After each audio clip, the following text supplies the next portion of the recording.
In today's video, I am going to be breaking down what makes Scoot Henderson so amazing. Scoot Henderson will most likely be the second pick in this upcoming year's NBA draft, so let's get down and let's check out what makes him so special. Okay, so in this first clip, he's coming off of a staggered screen, and he's going to get the switch on to Victor Wembanyama. Now, this matchup is actually quite special, even though it happened a little while ago. This is supposed to be the number 1 pick, and of course, Scoot Henderson is supposed to be number 2. Coming off of that staggered screen, he gets that switch, and he does a quick jab towards the side, which backs up Victor Wembanyama. At this time, he's scanning the court. He's trying to figure out what his options are for his teammates, but also what the defense is doing as well. And not just his main man, but also the help side defense too. Now when he skips off, Victor tries to reach in and he goes behind his back. At this time, he knows that Victor's going to try and get that ball before he drives. So he does a quick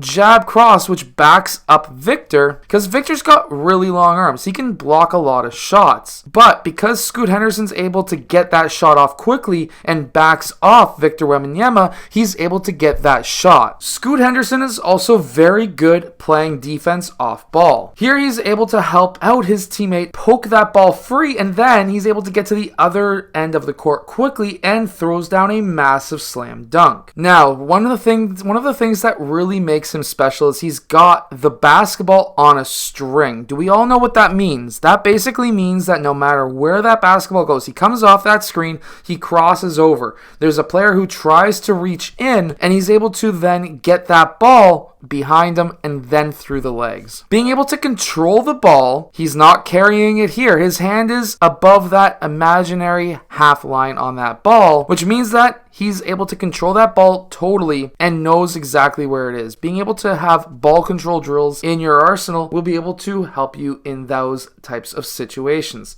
Here he's able to attack that rim, uses his body as a shield on Victor Wembanyama so that he can get that shot off. This is something that one of the players that I coach and train, David, does extremely well. While he's got long arms, he will always have taller defenders trying to block his shot because he plays a year up. So by using your body, getting that ball to your left side, and then using your body and using your inside hand to finish will allow you to have that ability to finish at the rim on bigger players. Now, technically speaking, using the basketball's momentum to curl and cup that ball around is actually how you can do it, but it takes a lot of practice. And then when he attacks quickly here, again, we can really see how he's able to use his body as a shield so that the ball does not get blocked. No matter how big Victor is, he's like 7'6", he's not going to be able to block that shot. And then one thing that you really have to watch out for when you're attacking the basket a lot, like Scoot Henderson does, Victor Wembanyama here comes over,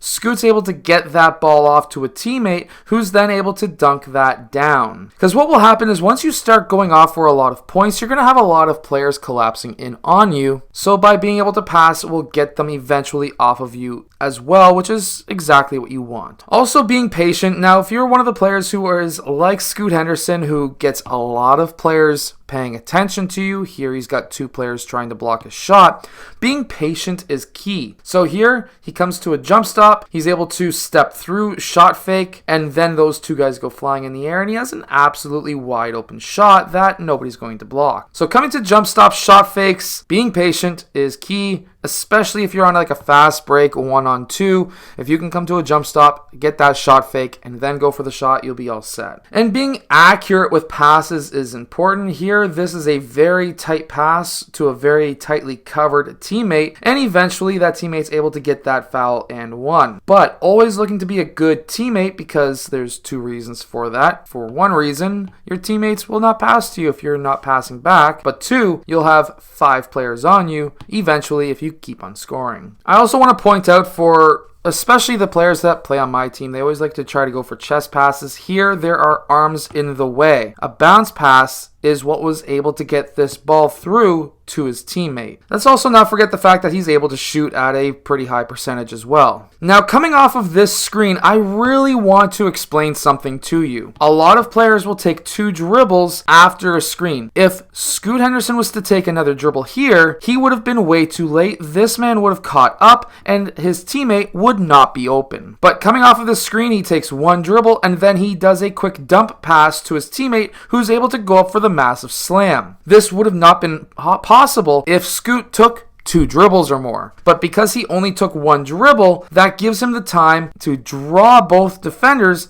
but not too much time for them to be able to recover back to cover the roll man. 1 dribble is all you want to take after a screen so that you can get that pass through to your teammate. 1 pass, 1 dribble, that's all you need. Also, if you're a really good player, like let's say you're going for 30, 40, 50 in a game, if you can attack the paint early in a possession and draw in multiple players, because what's going to happen is if you are an unstoppable player and you're driving early in a possession into the paint, do not look to score. This could have been a potential easy layup for Scoot, but he kicked it out because look at how many players jumped or who are paying attention to him. Literally the entire other team, even the guys on the bench. So then he's able to kick that ball out to an absolutely wide open player who can then drain that shot. If you're looking to score at a high level like Scoot Henderson, these are some tips for you to be able to do that. I hope that this video has helped you. Hit that like button and subscribe, and I'll see you guys again next time.